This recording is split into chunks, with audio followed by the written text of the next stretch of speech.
you talk about two programs and the commissioner and Teresa Gold. I have to continue to just give her roses because you join the fight has been joined.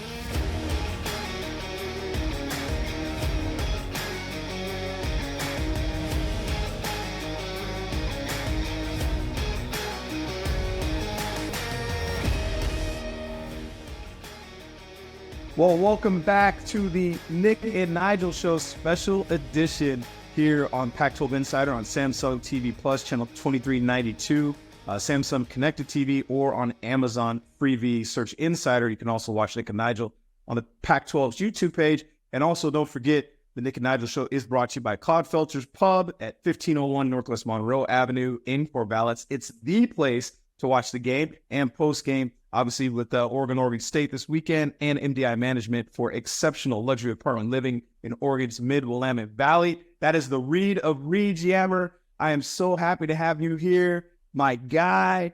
And we have a special guest, Mike Sanford. Hey, Yammer, just get us going, brother.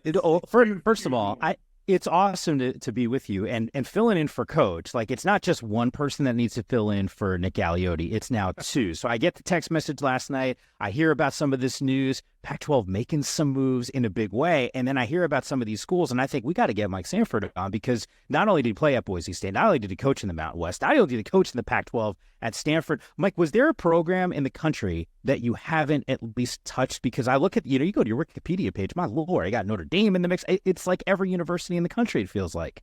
Yeah, but you're going to have to look even further. Which program in the country hasn't fired me? That's the real question.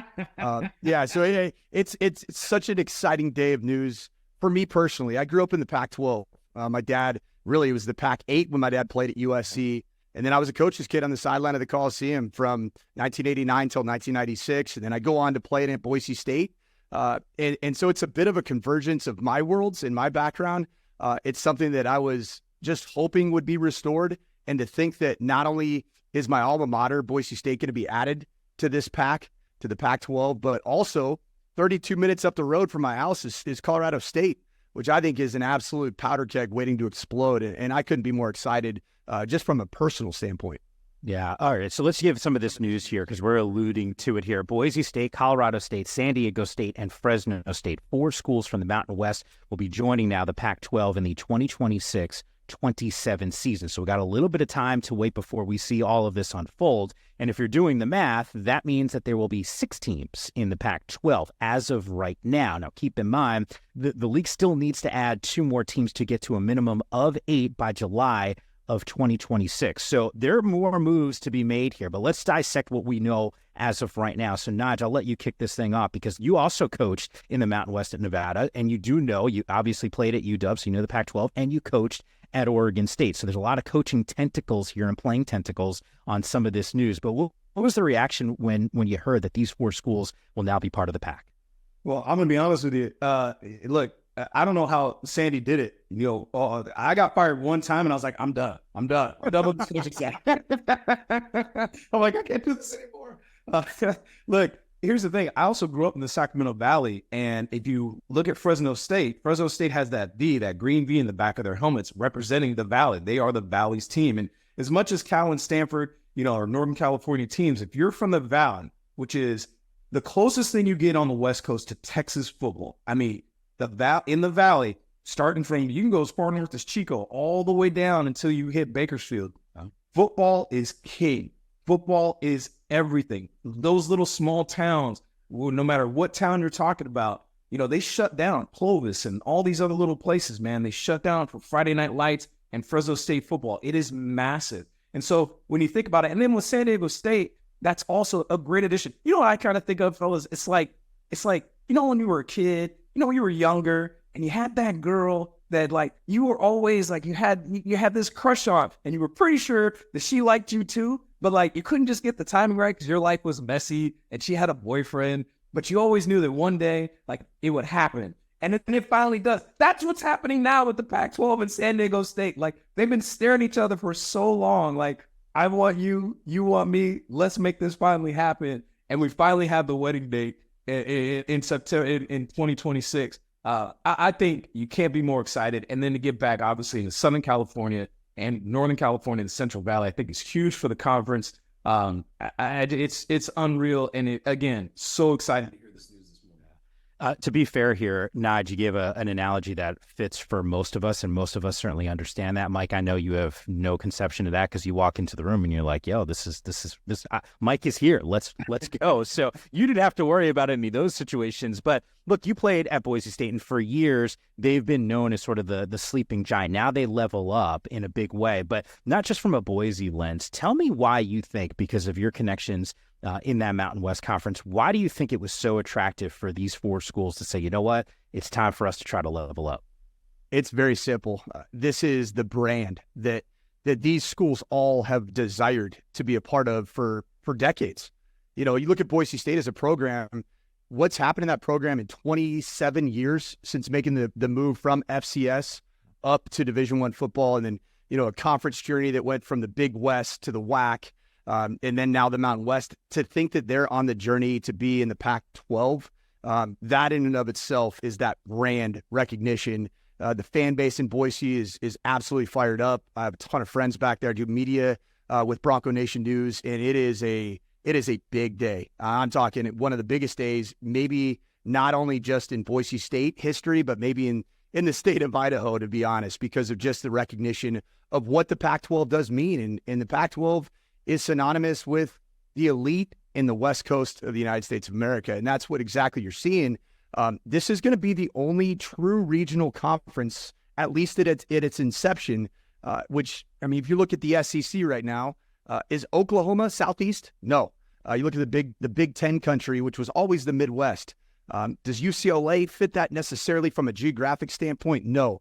But the Pac-12, the Pacific 12, is going to have teams from their actual geographical footprint. And that's what I'm fired up, is that your network is going to have the opportunity to tell the story of people that actually live and watch and root for these teams in their region. And I think it couldn't be more exciting. Yeah, you're right, because you mentioned that reaction from the fan base in Boise. I can tell you, actually, this morning I was texting one of my colleagues over at NFL Network, David Carr, who used to rock that Fresno uniform, and there was a level of excitement that he had, for the fact that Fresno is now part of the Pac-12. I think regionally, and Mike, I think you bring up a really good point about what it actually means, because from a fan perspective, look, we get it, right? Like we don't necessarily care about television rights and broadcast dollars, but that has dictated and changed the landscape of college athletics for either the better or the worse, depending on which side you sit on. You know, Nige, I look at the TV markets here. Colorado State gets you back into Denver, like CU was there. And then San Diego State, really, at least in my mind, a pivotal TV market. It gets you back to Southern California. When the news hit a while back that SC and UCLA were leaving, not only was that such a huge blow to the Pac-12 conference because of the brands that they were, but Nigel, you know this, man, like the LA market, number 2 in the country, there was such value there. And now that San Diego State helps fill that void, to me, it's a huge win. And I think lends itself to the conversation of what's next on some of those deals and how this thing changes. Yeah, I think the other part too, and look, you know, Sandy and I both know, we both sat in living rooms. We both had to, try to convince, mom and dad, hey, send your son to XYZ school that is not in Southern California. How, but I'm never going to see my baby. Well, now, yeah, you're going to see your baby. We're going to come down, play in San Diego. You can get to that game. You come down to Fresno. You can get to that game. You don't have to jump on a plane to come see him play. And so from a football perspective in particular, I just think it's a massive win to get back into those obviously recruiting hotbeds. I think the other part I don't think anybody's even talking about too much is how about even just from a basketball perspective, knowing, how Boise improved their basketball program. San Diego State 2 years ago was in the Final Four. So we're not even talking about just, and then you go how good all these schools are in baseball and all the other sport where, they add so much value beyond just television market and all those other things. I think the other part, can I use another analogy? Are we good with me using more analogies? That always scares me. Nige, it's been a while since you and I have been together working in the studio, and you're going right to the well on this. So look, it's your show, by the way. You're asking permission from me. Man. Hey, look, you roll. Hey, I want to be able to have you guys back on my show at some point. But look, here's what I'm thinking. It's like, that you've had those conversations and you're sitting there And then like you replay how the whole thing went down in your mind. You're like, dang, I should have said this. Yeah, man, you know what? That would have been a great little. How about the timing of this announcement? No question. Right before Oregon State plays in their rivalry game against Oregon, the Apple Cup this weekend, Washington State. San Diego State is going to be playing against Cal, and Colorado State playing against Colorado. The timing could not be more perfect. Right now, like, I feel like Teresa Gold was like, look, I am not going to be sitting here talking about in 2 weeks, like, man, I really wish I had brought this up. You know, that would have been the perfect time. The timing, the eyes of the nation are going to be on the current Pac-12 schools and now the future Pac-12 schools in these massive national showdown games. And the conversation is going to be, the Pac-12 is back. Timing could not be better. You know, Mikey, I know you do a ton of your own content. You're a guest on a ton of shows, doing the TV and the radio and the podcasting thing in that Denver community. So I'm going to classify you as a media guy. So I'm going to ask you to put the media hat on for just a moment here. But I think I love the point that Nigel is bringing up. You probably have done a bunch of radio hits this week. I've done a few, and people are saying, like, isn't it weird to talk about the Apple Cup right now in Oregon State, where we're whatever, September 14th is when those games are going to go down. That is like odd to me. Does that at all resonate from a coach's perspective? Like, do you think that is creeping into their head, knowing that, hey, the trajectory of this league is dramatically going to change now for the better? Well, every opportunity you have, if you're a member of this new Pac-6, which is ultimately the Pac-12, every opportunity you have against some of the departing teams is worth its weight in gold. I mean, you're looking at, you know, the timing of this, and I look at it from CSU. I'm going to be doing the post-game show for CBS, you know, at the CSU-CU Rocky Mountain Showdown this weekend. But you look at the timing for CSU, and even inside their locker room, their coaches, you know, they've always kind of been little brother relative to CU, and CU being in the Big 8, Big 12, Pac-12, you know, kind of been all over the place. And now all of a sudden, CSU's going on that field and saying, we're a Pac-12 member. Sure. And I think that does resonate with the locker room. You no longer have to play that inferiority card, and you don't have that complex going into a football game. And I think the same held up last week with Boise State. Think about what they did at Autzen Stadium. They for all intents and purposes, should have won that football game. And that is allegedly the best of the Big Ten, or at least in the top 3 conversation in one of the Power 2 conferences, as they say. So I think these opportunities to play against these other brands, now that you're a part of it, I think it's incredibly important. And I think that we're going to see a consistency of these teams, just like Washington State did with Texas Tech coming into their backyard. I think we're going to see a consistency of these teams representing this new brand, this rebrand of the Pac-12 in a very powerful fashion on the football field. I'd love for both of you guys to address this because you both have been coaches. This is, and it's candidly a little different than it was, 5 years ago, 10 years ago. Certainly there is this, you got to be patient, right? It's going to take time to build these programs. Well, now what we're seeing because of NIL dollars and the transfer portal, the ability to like this, be really competitive very quickly. How do you take a program, any of these 4 from the Mountain West, and say, hey, we're leveling up? Sustained success is difficult.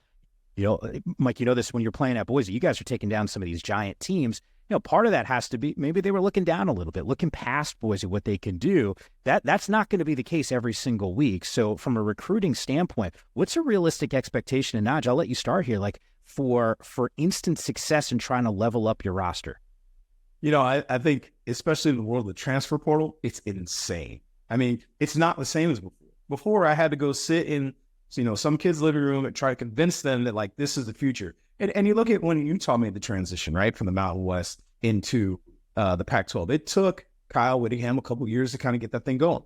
It is now instant access. You've got guys now who are, I'm at a power, whatever you want to call it, Power 4 school right now, and I want to get a chance to still go play in the NFL. It's not working out for me here for whatever reason. Maybe there's a first-round guy in front of me. Maybe we've had a coaching change. And when I now want to say, hey, I'm interested in Boise, I'm interested in San Diego State, et cetera, I don't have to feel like I'm stepping down in any way. I'm just going to another power conference. And you look at the talent level already at these places, like there was zero intimidation when the Broncos stepped foot in Autzen. Let's be honest, Oregon had never beaten Boise State. Never.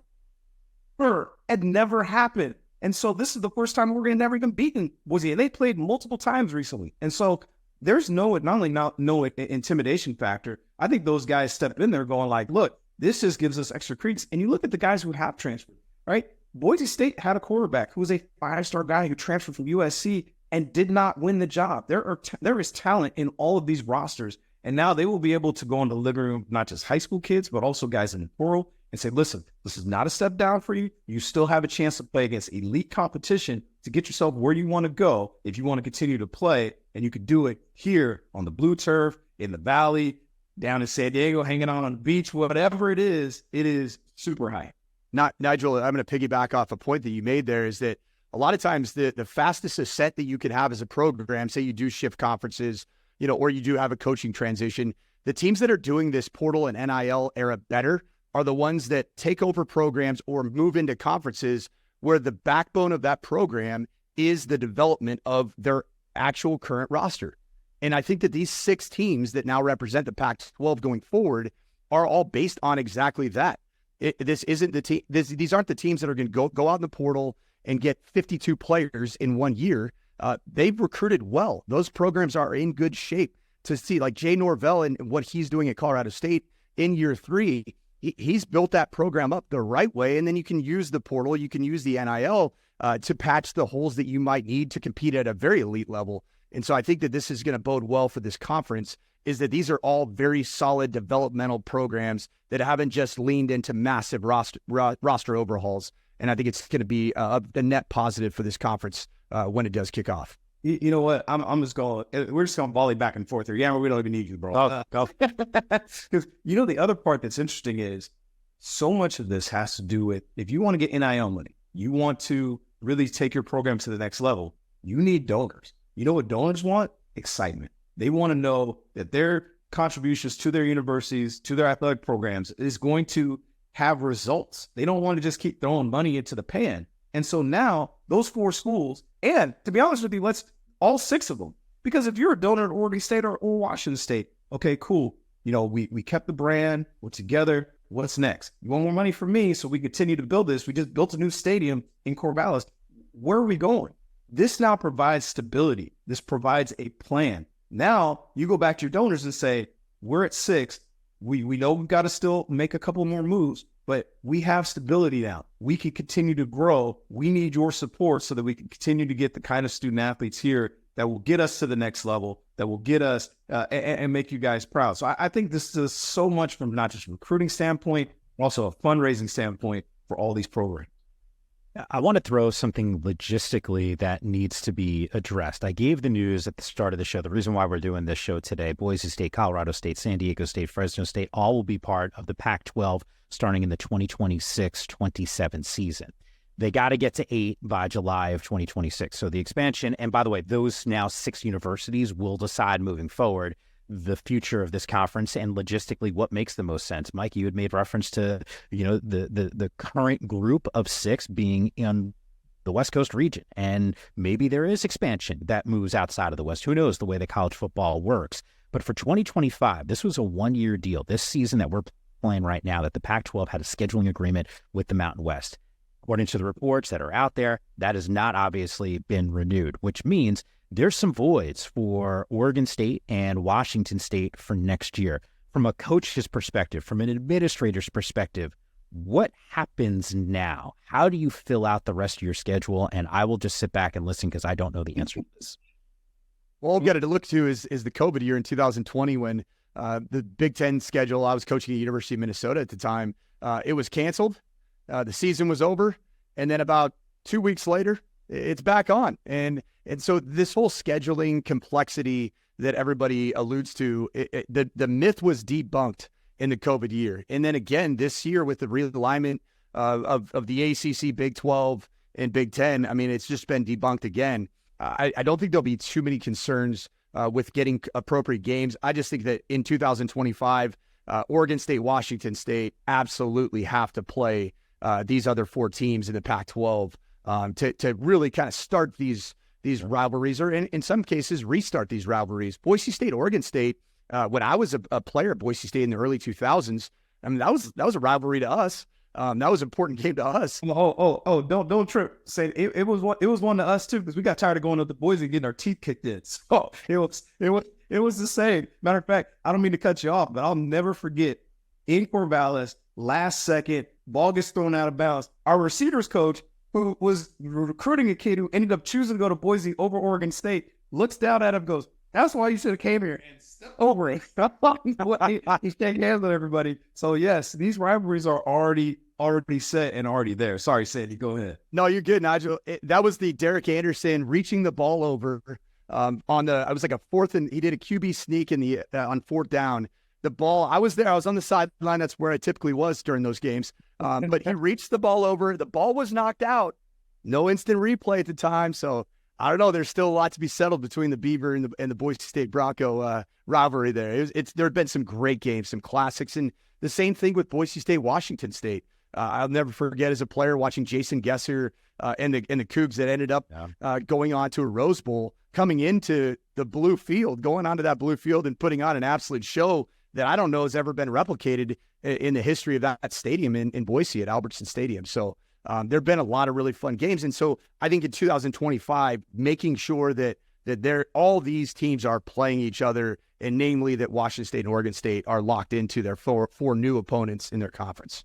Yeah, and I know. Go for it. Yeah, I know we got to wrap here because the excitement. I literally can't contain myself because, again, the timing, perfect. Stability. I was so tired of answering questions living here in the state of Oregon, and obviously traveled a lot between Oregon and Washington, and Oregon State and Washington State. You know, what's the future? What's going to happen next? And having to say, I don't know.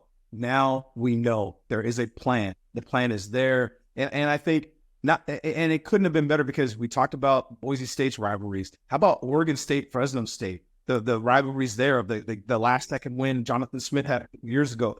I remember us going against them, and there used to be some headhunting games back when Dennis Erickson was the head coach at Oregon State. So all these things are already built in. San Diego State just played Oregon State last weekend. So, I mean, it could not have been, and I've said this multiple times, you talk about two programs and the commissioner and Teresa Gold. I have to continue to just give her roses because you join the fight has been joined.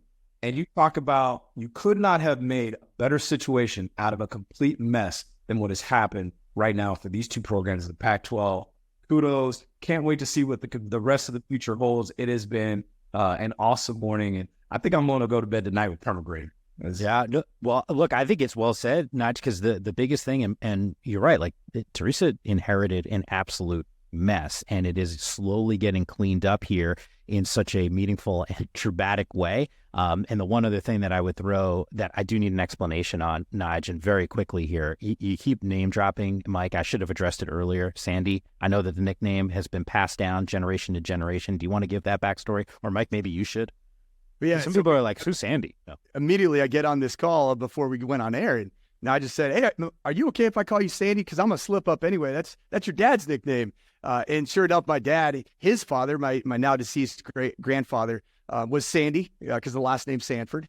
And my dad was Sandy. And then, of course, in the coaching fraternity, people that I'd run into on the road would hear my voice, and they'd immediately think of my father, and boom, I'm Sandy. Well, now my son on Fortnite, his gamer tag is Sandy27 whatever, and he's now Sandy by all of his peers in the fourth grade. So it's just been it's a 4-generation nickname, and I love that Nigel Burton is the guy that just immediately remembered that because it's gone a little bit dormant for me because I've been out of the coaching game for about 2 years. Yeah, well, Nige made sure that we did bring it back. Hey, dude, I can't thank you enough, man. I got the text last night. Nige, I get to fill in with Coach here or Coach Aliotti, so I'll let you close things out. And I appreciate you kind of let me just hang with you. We got to do this again, dude. Dude, hey, anytime, fellas, you guys are always welcome back on the Nick and Nigel show. Again, hey, make sure we're here every Wednesday. You can find us on Pac-12 Insider on Samsung TV Plus, channel 2392. You can find us on YouTube afterwards if you just search Nick and Nigel. Also on Amazon Freevee.